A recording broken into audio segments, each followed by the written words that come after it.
네, 안녕하세요. 네. 네, 저희 이문 1구역 몇 가지 질문이 있어서 대표님을 찾아뵙게 되었습니다. 예. 저희가 사업 시행 변경 인가가 곧 통과가 될 건데요. 시공사하고의 계약건에 있어서 몇 가지 좀 좋은 방법이 있을지, 변경할 사항들이 있을지 좀 질문을 좀 드리고 싶어서 찾아뵙습니다. 네.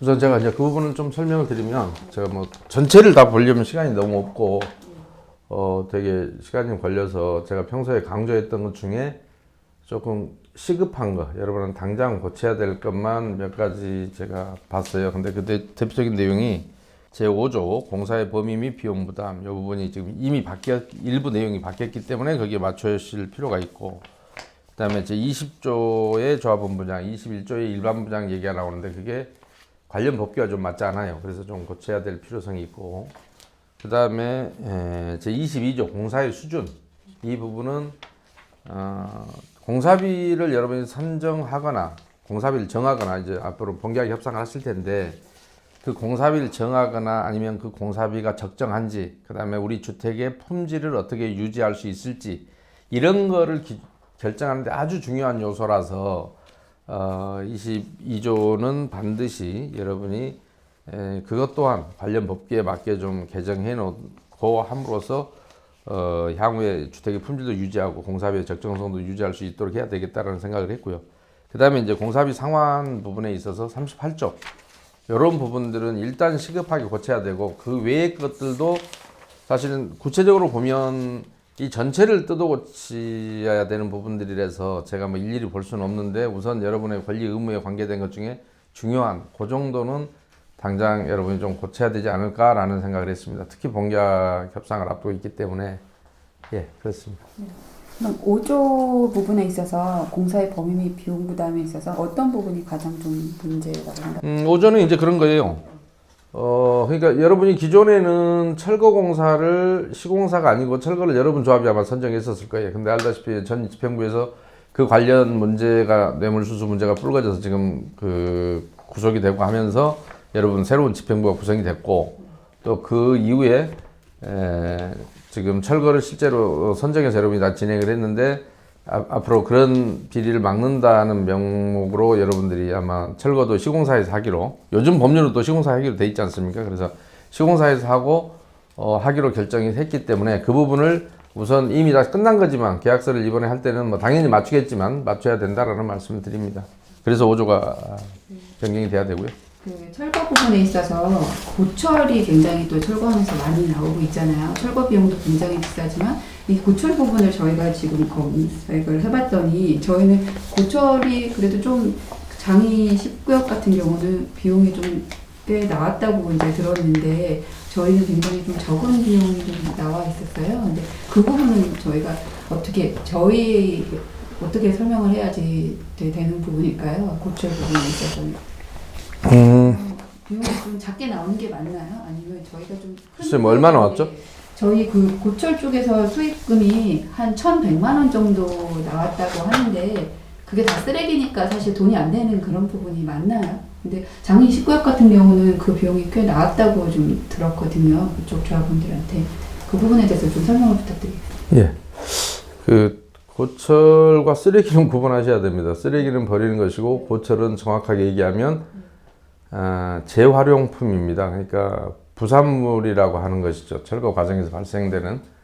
그래서 통상적으로는 우리가 제가 매번 설명을 고철 부분도 많이 했는데, 우리 공무원들 같은 경우 회계 정리를 할 때 어떻게 하냐면, 철거비가 만약에 10억 이러면 철거비 10억 이렇게 쓰고, 그 다음에 거기서 철거할 때 나오는 부산물들이 있어요. 고철 같은 경우 재활용품이죠. 그것은 고재 수익금 뭐 2억 이래갖고, 실제로 그러면 10억이 철거비로 주지만 나는 거기서 철거 과정에 나오는 부산물을 팔아서 2억이라는 수익금이 생겼다, 이런 얘기입니다. 그래서 계약은 두 가지로 해요. 되게 어떤 경우냐, 일반인들이 계약을 할 때 그것을 회계 정리를 따로 이렇게 잡을 수도 있고, 오히려 그냥 상계 처리해서 10억이 철거비 줄 텐데 고철 예상 수입이 2억 정도 되니 8억만 주겠다라고 하는 계약서 내용에다 미리 상계 처리를 해서 그냥 하는 경우도 있고, 그래서 10억 나가고 2억 받으나 2억의 별도 수입을 잡으나 그냥 지출을 8억을 하나, 결과는 같잖아요. 그러나 회계 정리를 정확히 한다는 측면에서는 고철 매각대금은 고철 매각대금대로 잡고 철거비는 철거비대로 잡아야 맞을 겁니다. 그래야 회계 정리가 정확하죠. 그게 섞이면 실제로는 뭐 얼마가 나왔는데 얼마라고 속여도 잘 모르고 이러니까. 그런데 장이 19억 말씀하셨으니까 그러는데 제가 고철 얘기는 하도 많이 제가 평소에 강의하고 제 유튜브를 혹시 보신 분들이라면 얘기를 많이 해서 뭐 아주 초창기부터 제가 했던 얘기라서 장인 19역 같은 경우는 이제 그걸 많이 보고 왔었어요. 장인 19역 그 비대위 활동을 했던 사람들이. 그래서 저한테 와서 제가 장인 19역도 설명을 했으니까요. 저한테 와서 질문하기를 고철은 우리 조합의 수입이라는데 우리 같은 경우는 계약서에 우리 조합의 수입으로 한다라고 돼 있습니다라고 그걸 저한테 질문해요. 처음에 왔을 때. 그래서 내가 아니 어느 조합이나 다 그렇게 돼 있다. 여러분만에 그렇게 돼 있는 게 아니라 모든 조합은 다 그렇게 되어 있다. 그런데 그럼에도 불구하고 그런가 하면 기존에 철거업체가 팔아먹을 때 그쪽으로 준다라는 규정이 하나도 없어요. 근데 팔아먹는 거예요. 준다는 규정이 없으면 당연히 여러분 거잖아요. 여러분 건물을 철거고 남은 거는 부산물만 가져가지 그것은 가져가는 게 아니라 매각하는 거라니까요. 그러니까 소유권이 여러분한테 있어요. 근데 여러분 계약서에도 다시 한번 봐볼게요. 장이신만 그런 게 아니라 여러분 계약서에도 13조 4항입니다. 지작물의 철거 시 발생되는 수목, 골재, 폐자재 등 부산물은 도급인에게 귀속한다. 그렇죠? 네, 그 부분은 자, 저희 여러분들 계약서예요. 그러니까 여기서 발생되는 부산물이나 폐자재 이런 것들은 여러분들에게 귀속한다라고 돼 있잖아요. 도급인이 여러분이고 수급인이 시공사인 거예요. 다른 데는 갑과 을이라고 표현하는데 여기서는 그래서 여러분 소유예요. 그런데 그러면 여러분들이 그것을 시공사가 아니 철거회사가 안 가져갔다면 무단으로 갔다면 여러분이 철거회사 반환 요청해야 될 것이고 여러분의 소유고 여러분대로 했다면 그 비용이 어떻게 어디에 얼마에 팔았는지를 여러분들이 이제 따지면 될 텐데 장인 19역 같은 경우는 제가 그것을 미리 조합원들이 알고 물어봐서 그렇습니다라고 여러분이 그건 챙기세요라고 했는데 우리는 철거를 시공사가 합니다라고 얘기를 해요. 그래서 그렇게 했고 그래서 들어갔어요. 조합장이 선임이 됐죠. 그런데 들어갔더니 조합장이 그래서 조합원들이 다 아는 상태에 들어갔어요. 조합장이 지금 현재 그 여자 상수형 조합장이잖아요. 들어갔는데 시공사가 그게 대우죠. 대우에다가 자 고철은 거기는 3분의 2쯤 지금 철거가 됐다고 그래요. 그 정광훈식 교회 사랑의 교회 때문에 지금 한 3분의 1이 남아 있고 그 구간이 그래서 고철 매각 대금을 어떻게 했냐 그랬더니 고철 어디 갔냐 그랬더니 뭐 뜯는 비용이 더 들어갔다. 잘게 고철을 빼내는데 너무 힘들어서 그래서 여성조합장이 잘 모르니까 저한테 들은 얘기하고 답변해서 탁 막혀서 저한테 전화가 왔어요. 어떻게 된 거냐. 시공사에 이렇게 대답을 한 건데 뭐라고 할까요? 뜯는 비용이 더 들어갔다는데 잘게 부셔야 그 철거를 빼내기 때문에 그래서 제가 뭐라고 했냐면 아니 누굴 데리고 장난치나. 잘게 부시는 것은 철근이 박힌 대로 그대로 싣고 나갈 수가 없어요. 재활용이 대부분 그 골재는 다 재활용해요. 95% 이상을. 그리고 재활용 안 하고 만약에 폐기물 매립장으로 갈래도 직경이 15cm 이하가 돼야 매립장이 받아줘요. 덩어리 이렇게 큰 건 받아주지도 않아 어디서. 그러니까 어차피 다 두드러 깨야 돼요. 그래야 차에다 이렇게 실지. 덩어리채로 안 두드러 깨면 차에다가 한 두 덩어리 서대로 심으면 차가 차버리겠잖아요. 공간이 많이 비어서. 무슨 느낌인지 아시겠죠? 그러니까 당연히 잘게 두드러 깨는 거예요. 여기서 작업할 때. 그러니까 그 과정에서 고철은 나와요. 그런데 그래서 그것을 뭐 하는데 무슨 비용이 더 들어간다. 그거 별도로 비용 들어가는 거 아니다. 라고 얘기를 해줬고, 그러면서 내 말은 그냥 상식적으로 일반인들 중에서 누구라도 이 부분을 좀 아는 사람은 나처럼 얘기할 수 있는데, 내가 전문가를 그럼 들이대지 마해서 제가 아는 고철 그 철거업체 그 어떤 직원에게 전화를 해서 나는 고철 장사를 잘 모르니 네가 고철 업체를 하나 소개해달라. 그래서 제가 소개를 받아서 이렇게 했죠. 당시에는 그 고철 업자한테. 장인 19의 사정을 설명하고 이렇게 시공사에 거짓말을 하고 있으니 여성조합장이라 잘 모르는 것으로 생각하고 이렇게 헛소리를 하니 나머지 3분의 1을 네가 조합에서 직접 사간다고 해라. 내가 조합장한테 그렇게 얘기해 줄게. 너한테 팔면 사라져버린 3분의 2의 금액이 얼마인지를 알 수 있잖아요. 자기가 직접 팔아보면 제일 시원하게 알 수 있겠죠.